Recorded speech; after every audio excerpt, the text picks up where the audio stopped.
In 2020 it turns out to be a virtual convention. An E-vention. Let's soak up the talking facts and get fired up to vote by any means necessary. Never before has an election been a choice between the people and a party that wants to block your vote. It's a referendum on democracy itself. This is part 1. Click to read the facts behind the hidden parts of the Mueller report. Setting the stage for the defining issues, Bernie and Joe nominations, and the delegate count. I stream of consciousness chronicle while watching the live stream. I want to get the convention experience in a decentralized way.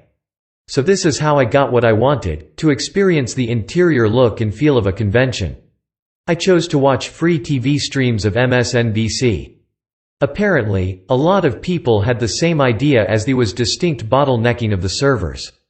The best stream was MSNBC's YouTube channel. First of all, how great was it that Joe Biden picked Kamala Harris for his running mate? This is a winning team, enough to supersede the cheating of Republicans. An excellent VP pick indeed. We need her to be America's vengeance agent to fast-walk the Trumpster Gang into a much-needed Trump Crimes Commission. But Bernie did prove that small donations matter. I'm convinced that the Biden for President campaign decided after collecting many streams of polling data. Kamala Harris. Kamala Harris is calling on every American to take action and save the Postal Service from Trump's attacks. There are less than 80 days until the 2020 election. And Trump knows that Republicans' chances for re-election are sinking. So let's go all in to block Trump's plot to destroy the Postal Service and prevent Americans from voting by mail. Bernie endorses. Anti-authoritarianism makes this the most important election in our nation's history. We can ally the Democrats with our movement against oligopoly and bigotry.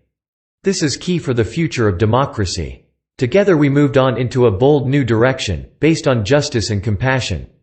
Joe gets it. He will evolve as long as the movement continues to grow and take hold. We must never treat what Trump does as normal. Joe and Kamala will fight all insidious levels of right-wing authoritarianism. Joe is not to be led. But he is a true and proven team player to preserve our nation. We owe it to the families caught on a treadmill. There's room for a more inclusive aspect to the American dream. Also, some noticeable agendas were rolled out. A 15-year policy to generate our electricity with 100% renewable energy. Lower Medicare age from 65 to 60. A good first step if the plan is to reduce it to age 0 to cover all born Americans. Bernie's numbers in the primaries track closely to the proportion of Bernie-crats in the whole pool of registered Democratic Party members. Bernie's out-loud endorsement should be considered our revolution's delivery receipt to the greater left. A proof that the next 4 years in the Democratic Party will continue trending progressive. He successfully adds fresh recruits. Most importantly, we have proven the concept of low-dollar repeatable donations to the exclusion of corporate interest funding. Joe has done this one better. He won the primary and leads the presidential race having spent practically nothing. Great ideas promote the candidate better than any TV commercial, or Facebook ad, or YouTube ad campaign from Trump. Bernie also endorses Joe Biden on a USA Today stream. Think of it. Your vote can beat $1 million. We will turn it into a waste of oligarch wealth tossed into thin air. Michelle Obama, wise resistance. Michelle gave the Democratic National Convention a backdrop in words. It was a State of the Union as if it were delivered by an elderly black woman. Some say that old black women are America's early warning system. She sounded the alarm for the Democratic National Alert System. The fabric of our society is being targeted and we don't have fallout shelters for this sort of impending foreign attack.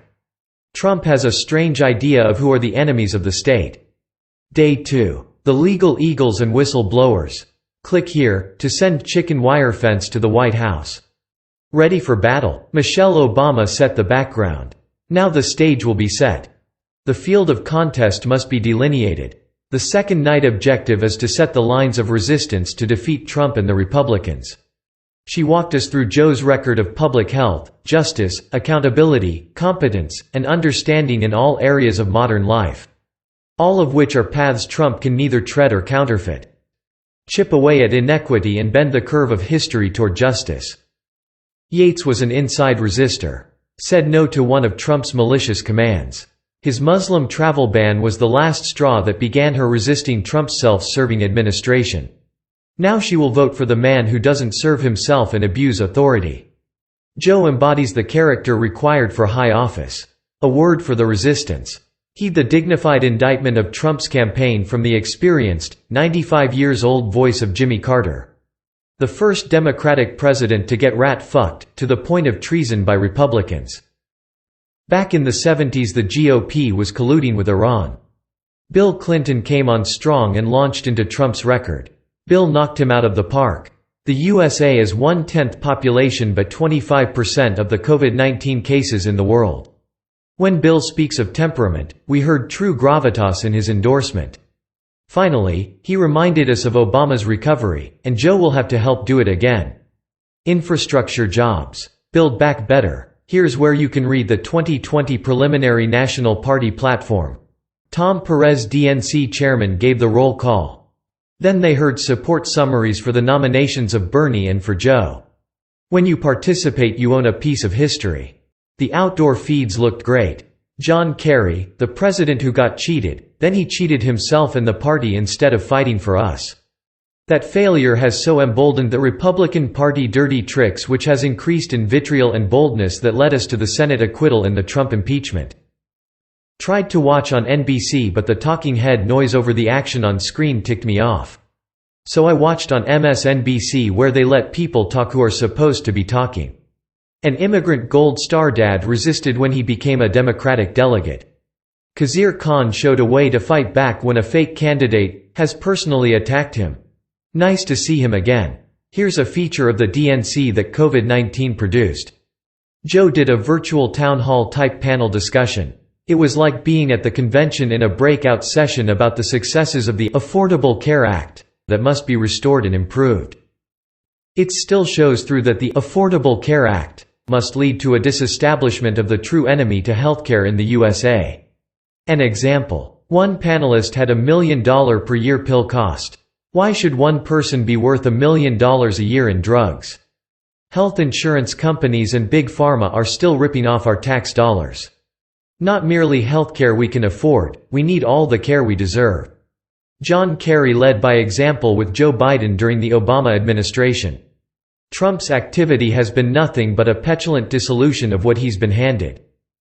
We would restore the trust of our allies and the attention of our foes when we get a leader and party not owned by Putin and global organized crime. Jill. TMI. She presented the man behind the politician in warm detail that 3 generations of the Trump family couldn't match. We want the real deal. Indivisibles. Last night, Michelle Obama set the tone for the rest of the Democratic National Convention and all of our work until November. She spoke as a former First Lady and as an everyday American, making us think long and hard about the power of the president and calling us to reevaluate the direction we've taken in the last 4 years. But not all is lost. Even in the face of tragedy and injustice, people from all walks of life keep showing up to demand better for themselves and their neighbors. Since 2016, more people have become activists in our fight to combat blatant racism, sexism, bigotry, and homophobia. The fight is long and hard, and it won't stop after November 3rd, but our votes, our activism, and our continued pressure on elected officials can get us back on track. Remember, you don't have to donate to have your surveys and petitions count, just click to complete the activity.